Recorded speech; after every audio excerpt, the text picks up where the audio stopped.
Hello everybody. So I'm just giving you a little window into the Forbidden Forest, where of course I am not going.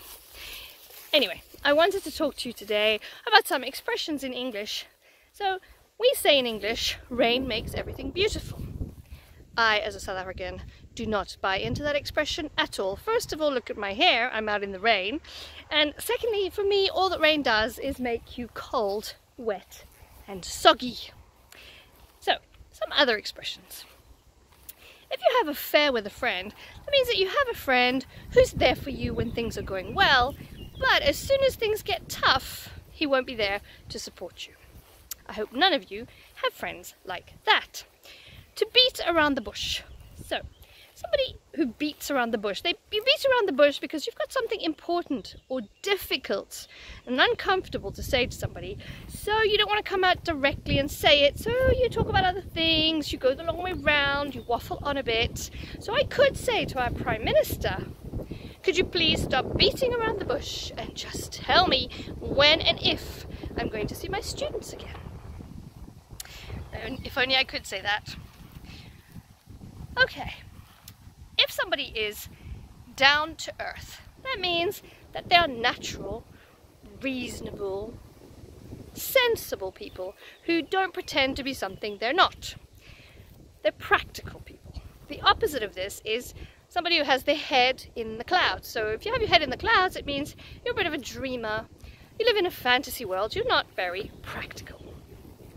If somebody says to you that they're going to answer the call of nature, do not be afraid that they've heard a wolf or a bear. It just means that they're going to go to the toilet.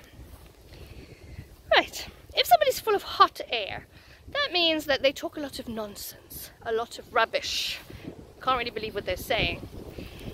So I could use this term to talk about many politicians and world leaders, but I will leave that up to your imagination. If something is as clear as mud, that means it's extremely confusing. Not clear at all. So I could say that the new deconfinement measures are as clear as mud for me. If somebody is between a rock and a hard place, that means that they have a very difficult decision to make. They have to choose between two things which are uncomfortable and difficult, and either choice is not really going to be easy for them. So I think that a lot of governments are between a rock and a hard place on confinement and deconfinement. If somebody goes with the flow, that means that they are easygoing, they don't argue, they just do what they're supposed to do, they relax, they get on with it. The opposite of that would be to go against the tide. So which one of those are you? Do you go with the flow or do you go against the tide? Are you down to earth or do you have your heads in the clouds?